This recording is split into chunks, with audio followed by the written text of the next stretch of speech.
Thank you for visiting the Africa Rising Cycling Podcast, where we share the big and most interesting cycling stories from across the continent of Africa and from around the world where African cyclists are racing and riding. Hello, everyone, and welcome to the latest edition of the Africa Rising Cycling Podcast. Today, we are joined by none other than Alex Carera, one of the key athlete managers in the world of cycling, founder of the A&J All Sports Agency, looks after star riders like Tadej Pogacar and Biniam and Henok. Welcome to the podcast, Alex. Thank you so much for the invitation. Nice to meet you and say hello to everybody. Thanks, Alex. So you've been in cycling since the 1990s, and you're described in the media as a super agent. What first attracted you to work with pro cyclists? First of all, I am honored that some media call me super agent because what means that we work well from the beginning of my career. I confirm you that I found my agency in 1997 and is more or less 30 years in this business. I'm not a pro rider before, but my father loved cycling and I following his love for this sport. You have something in common with Biniam already. Yeah. With Biniam, I started to work 5 years ago. Is the first athlete from Africa, and after there is another two athletes from Africa work with my agency. One is Henok Bulgur, and the young talents, the first girl from Africa, Sinje, from Ethiopia after the world champion in Tingali in 2025. Yes, a couple of incredible athletes. We'll talk about those a little later as well. We want to get a little bit more into you. If you look across all professional sports, many of the most successful athletes credit their agent with being a mentor, a guide, a friend, a shoulder to cry on sometimes. What do you think the key ingredients are for a healthy relationship between an agent or a manager and an athlete? Oh, it's a good question. I think that the key point about the relation between agent and athletes is work in the professional way and in transparent way, because the athletes want to find in the agent the professional man can help to solve every problem. They need to believe in the relation, and they need to thinking only about the performance and not other problems. Then in the end, the good agent is the guys help to the athletes to solve a problem. Of course, the first and the main problem is the contracts. After is the private sponsor, the insurance, the relation with the team, relation with the media. There is many things around our job, but the key point is that the athlete need to trust to the agent, need to trust to the agent. Absolutely. It was fascinating last weekend. I saw Novak Djokovic in tennis. He lost in the final of the Australian Open, and the first person he talked about was his agent, saying the career they had together. I was there, but of course the relation between athletes and agent is so close. Also, after the victories 2 days ago, Bini texted me and he called me. Then he's super happy that he started the season with a new team. First race, first victory. But also in the morning, before the race, he texts to me, and 2 days before. Then the relation is absolutely close. Oh, wonderful. I was going to mention at the time we're recording this, Biniam will start today in the yellow jersey in Spain. Like, how does that make you feel? Oh, it feels super good.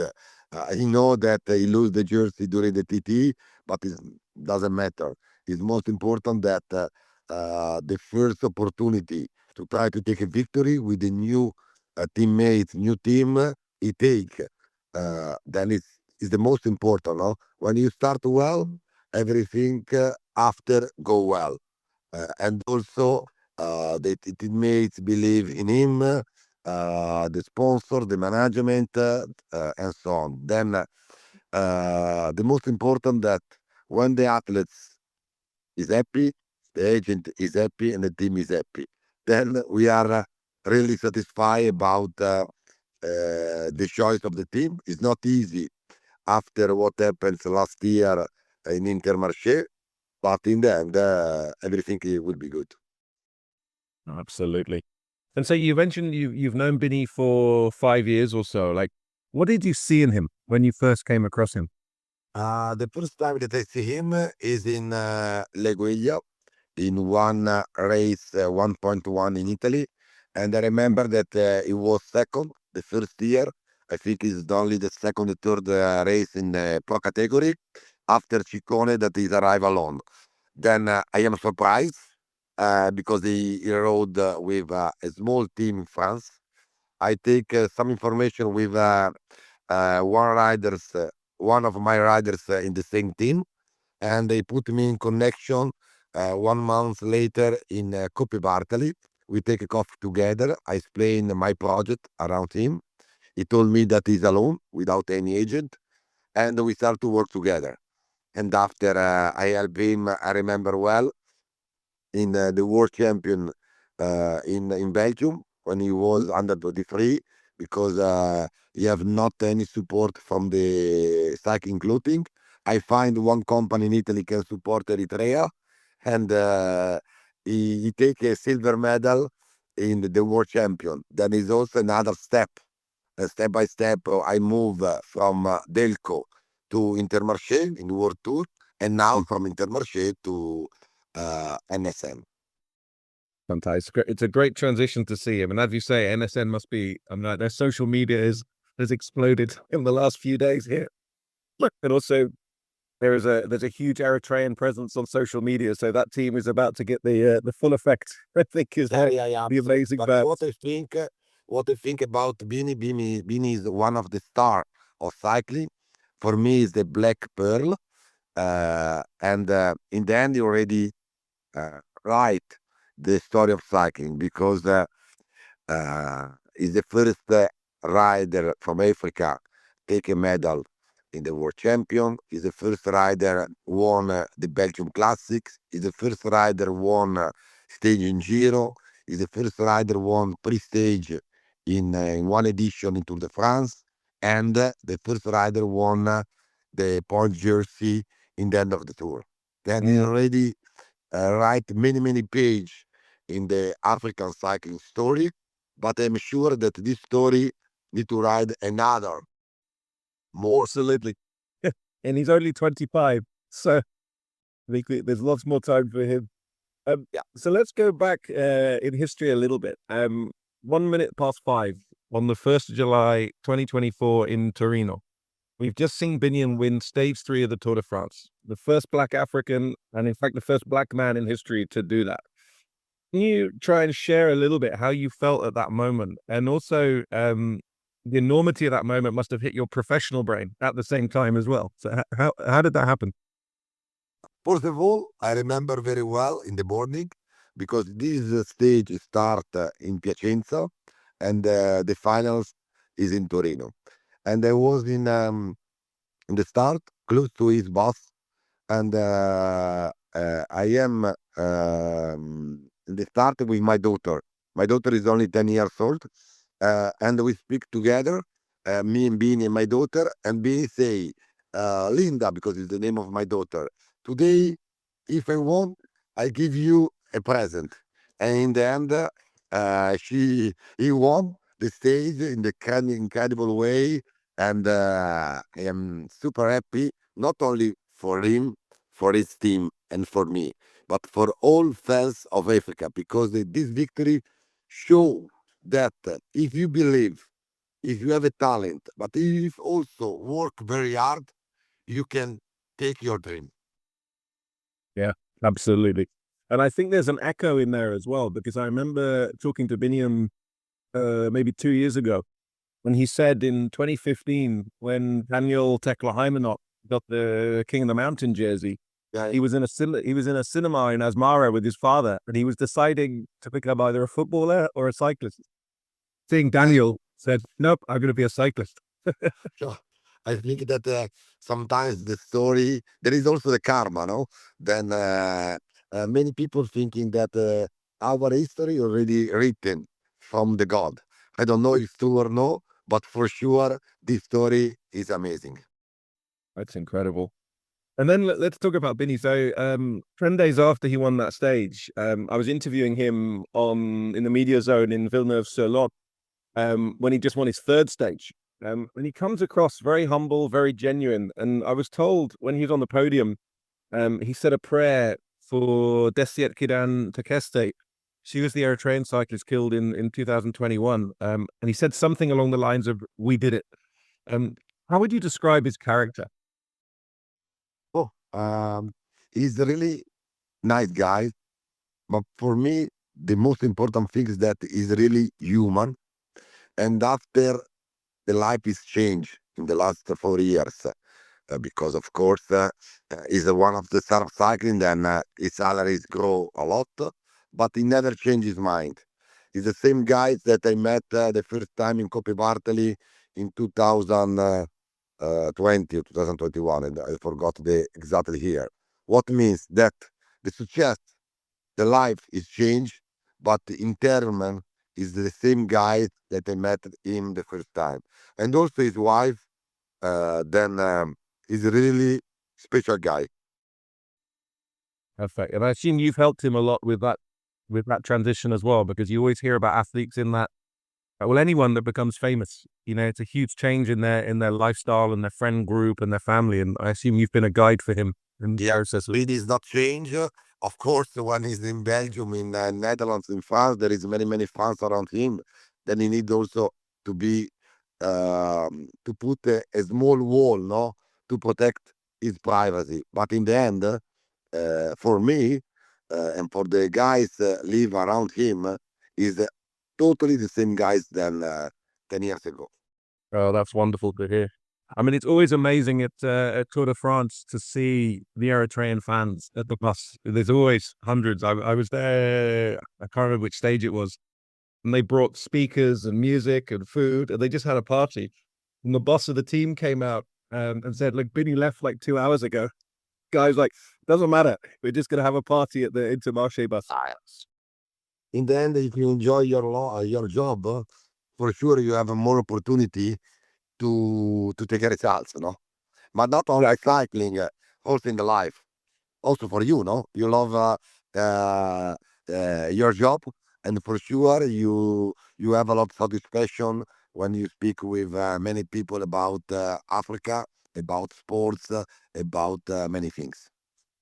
No, that's true. Thank you. It's true. And people like Binny they've set a new bar. I mean, I looked at the data earlier, and there are now 20 Eritrean athletes racing in 2026, and all of Yeah, those are inspired.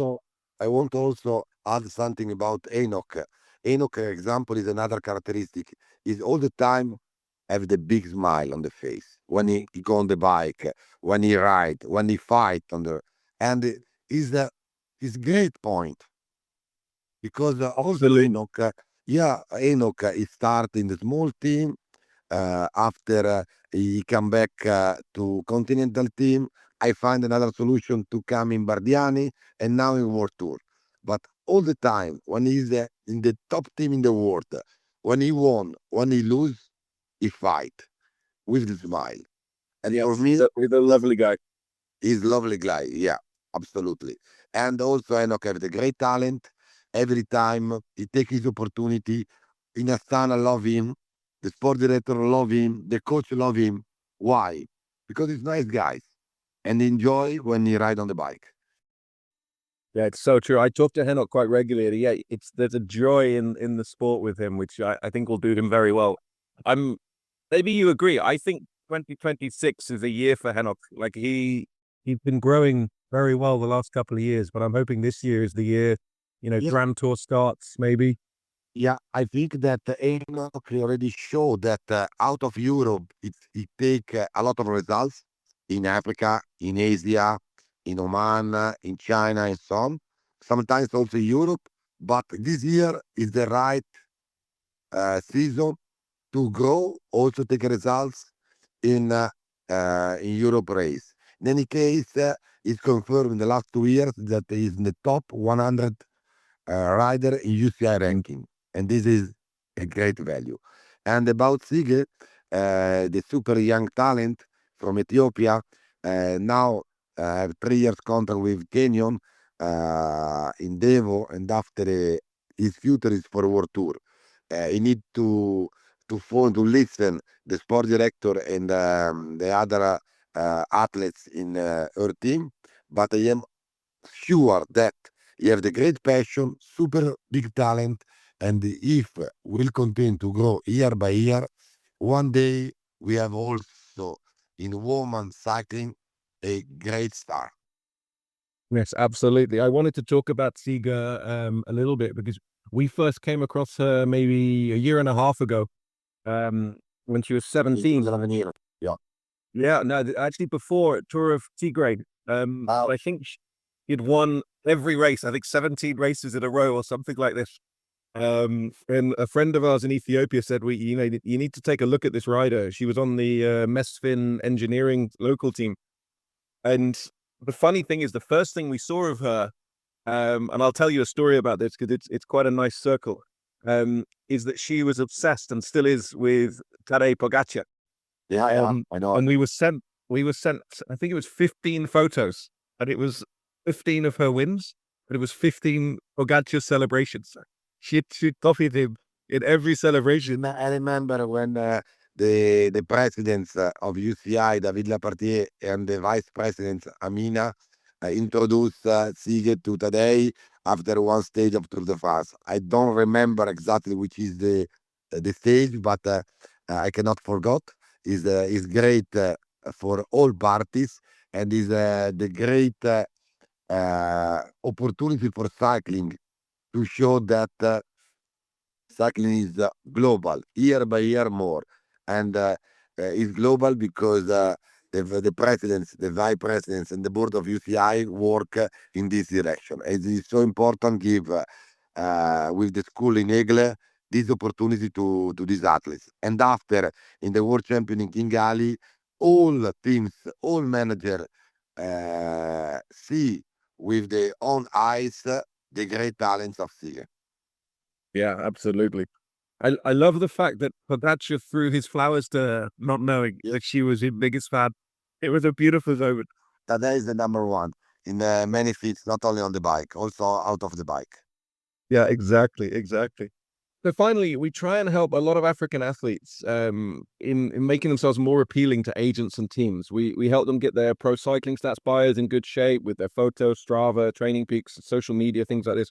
What are the 3 tips you would give aspiring young African riders to attract an agent or a team? Yeah, first of all, of course, the Strava, the test is so important to value the engine of the athletes. But the most important that when there is some race between European, Australian, American athletes with the Africa, show the value.